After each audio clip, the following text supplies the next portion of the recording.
There are a ton of jazz improvisation books out there, and it can be hard to know which ones are worth getting and which ones are actually going to help you improve your playing.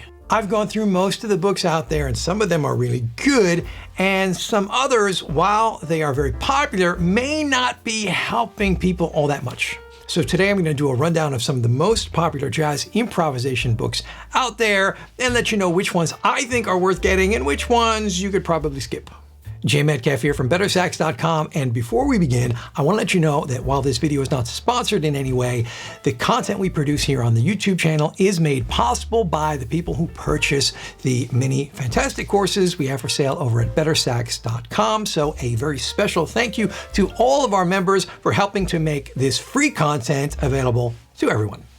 The Charlie Parker Omni book was the first jazz book I ever got. I had a friend who also played the saxophone, and we were listening to some old jazz records and decided we wanted to learn how to play that music. So we rode our bikes to the local music store and asked them for a book about how to play jazz on a saxophone, and they gave us this. As you can see, my copy is a bit worse for wear, not just because I used it a lot, but mainly because the binding is not really made to last. I had to spend a long time with this book before I realized that it doesn't actually teach you anything about jazz improvisation. It was always just accepted that you needed to have a copy of the Omni book and learn a bunch of the solos in it. So that's what I did. I read the sheet music and played a bunch of these Charlie Parker solos as they're written on the page, but I remember feeling confused and wondering, how come it doesn't really sound anything like on the record? Let me play for you the first solo I learned out of the book. I chose this one, Now's the Time, because it was the only one I had a recording of at the time.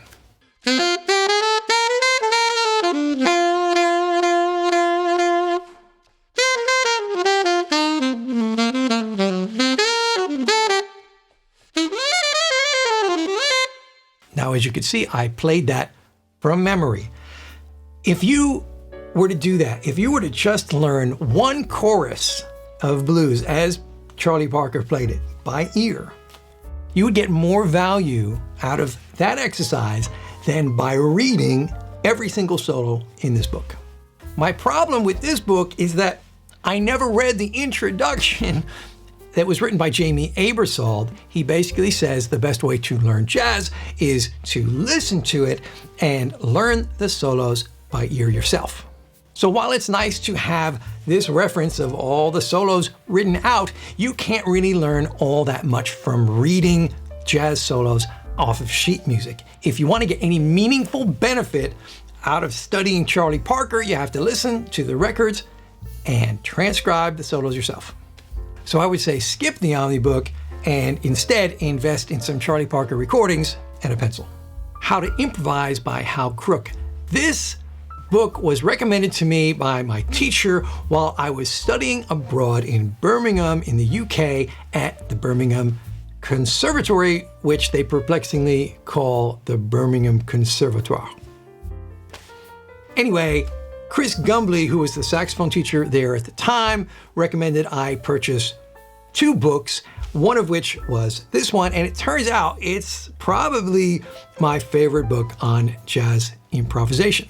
Now, a lot of the books about jazz improvisation end up providing the student with like way too much information, and this is an example of that. What I mean is that this book could easily be divided up into several smaller books. So on the one hand, you get a lifetime of material and really good value if you purchase it. On the other hand, it kind of feels like a lot to go through. I still have not gone through everything in this book. The first chapter of this book talks about pacing, which was a huge eye-opener for me at the time. The concept is that improvised solos need to be built using complete musical phrases that are of varying lengths and separated by space of varying lengths.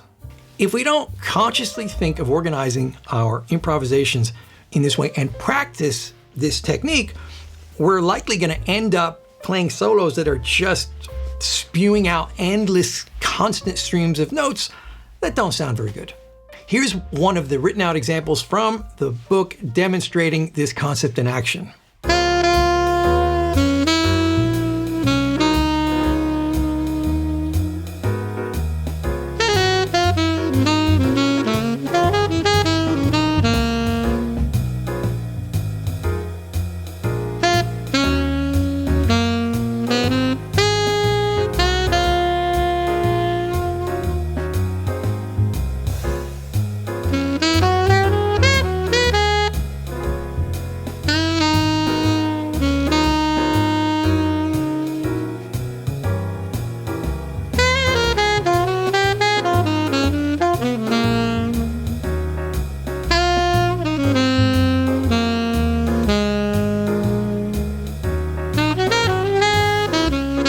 I'm still working on concepts from this book and probably will be forever. To me, that's the hallmark of a great educational resource, is something you can continue to go back to and get value from year after year for your whole life. I strongly recommend this one.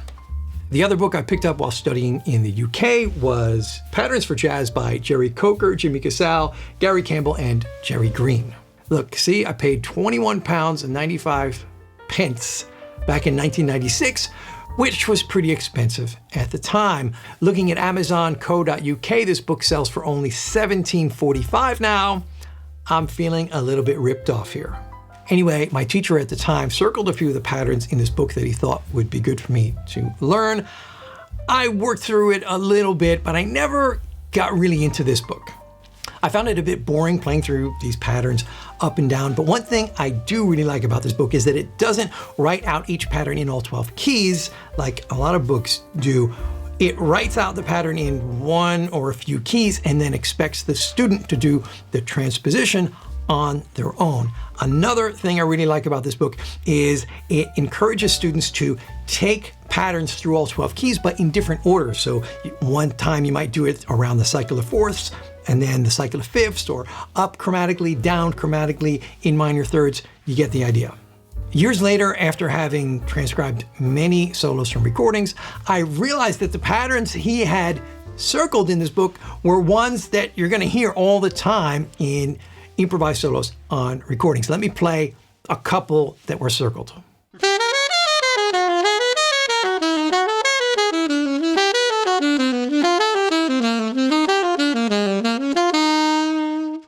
Here's one that's circled that I did learn a long time ago. This exact sequence of notes is part of the jazz vocabulary that you're going to hear very frequently.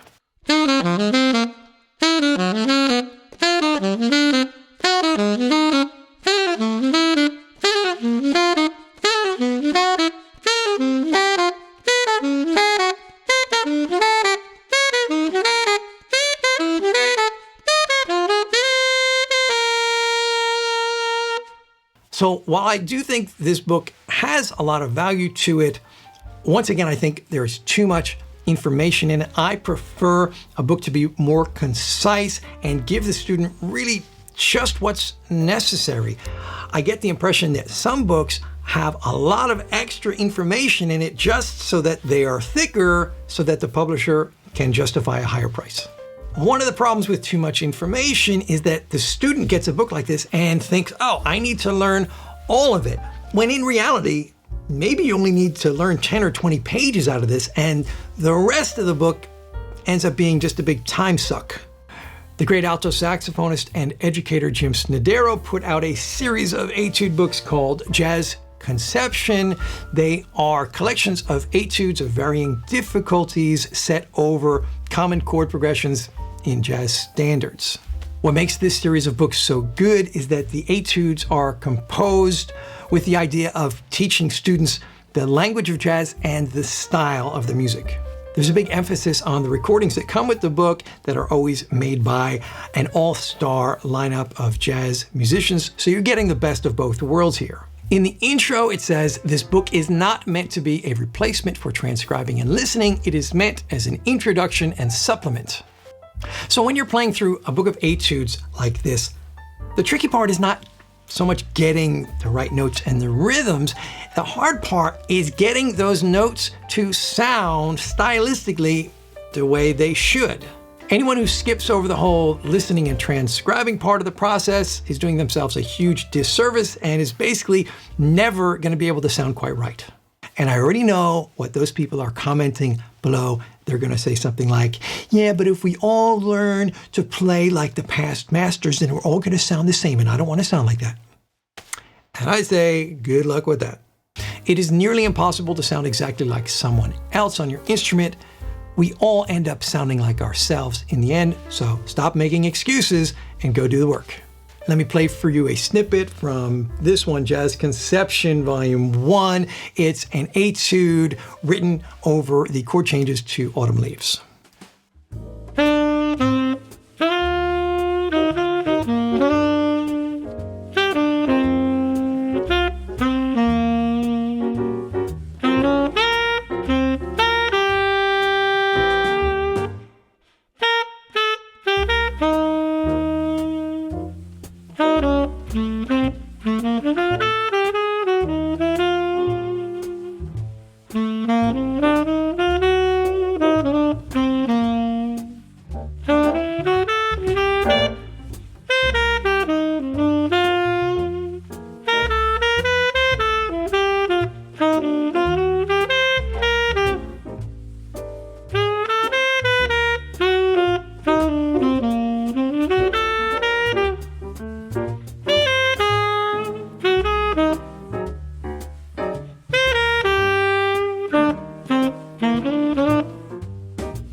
This book, Pentatonix, Volume 2 from the Inside Improvisation series by Jerry Bergonzi, has been very popular over the last couple decades. I suppose a lot of people think that learning how to play a lot of pentatonic lines will help them sound more modern and shred.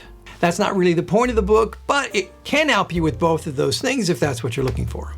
What sets this book apart from other patterns books is that rather than just listing a bunch of patterns, what Bergonzi does is he shows us how to make our own. I remember learning the concept in the first few pages and having my mind blown. This book is worth it for the first chapter alone, and it's enough material to keep anyone busy for a very long time. Unlike some of the other popular jazz improvisation methods, this book is very concise, and so are the other ones in the series. This volume just sticks with Pentatonix and doesn't try to cover a bunch of different topics. I think that approach serves the students better. So this book provides us with some great things to practice that help us become more of a technical master of the saxophone itself. You can use a lot of that stuff in your improvised solos if you want to sound that way, but you don't have to either. You're still going to get tons of benefit from working on it. Let me play for you the first thing we learn how to do in this book. It's a great workout on the saxophone because it forces us to play much larger intervals than we're used to. It's still just a plain old pentatonic scale, but when it's arranged this way, it sounds more modern and hip, right?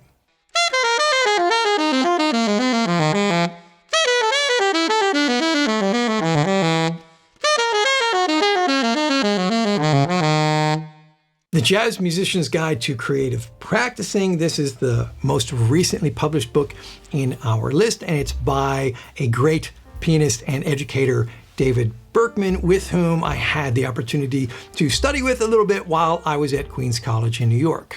It's different than most of the other books I've talked about because it's written more like a book with words and concepts and less like a book full of notes on the staff. David is a great writer and has a fantastic sense of humor, which is so welcome in a world of really overly academic seriousness. He has a great way of making all of these concepts much more relatable, which is something I've always felt has been lacking in the world of jazz education. The result is a book that deals with some advanced stuff, but makes it much more accessible to the typical student. Like, did you ever work through a book about jazz improvisation and feel like it was written for someone who already knew all of the stuff? It's not easy to teach complex concepts to people, but for me, that's what sets apart the really good teachers. The focus of this book is getting better at practicing jazz, and let's face it, we're going to be spending the vast majority of our time playing jazz, practicing it, so getting good at that activity is an excellent investment. While this is mainly written from the perspective of a piano player, saxophonists are going to get an enormous amount of benefit studying this book, and I highly recommend it. There are links to all the books I mentioned in the description of this video, and I want to take a second to encourage everyone to actually purchase the physical copies of books and to never find some pirated PDF out there on the internet. Firstly, because you're going to get an enormous amount of value from any one of these books, so throwing $30 to $50 down once for a lifetime of information is a bargain. And secondly, it's tough to make a living, make good money as a jazz musician. The people who wrote these books did so to supplement their income long term and to have money coming in retirement. So do the right thing, make sure you purchase the published version of these. You're always going to get a lot more out of a physical copy compared to a PDF. That's just the nature of books, and building your own personal library of resources is going to serve you really well on your journey. Now, I want you to go watch this video next, where I talk about the 6 hardest things to do on the saxophone and how to do them.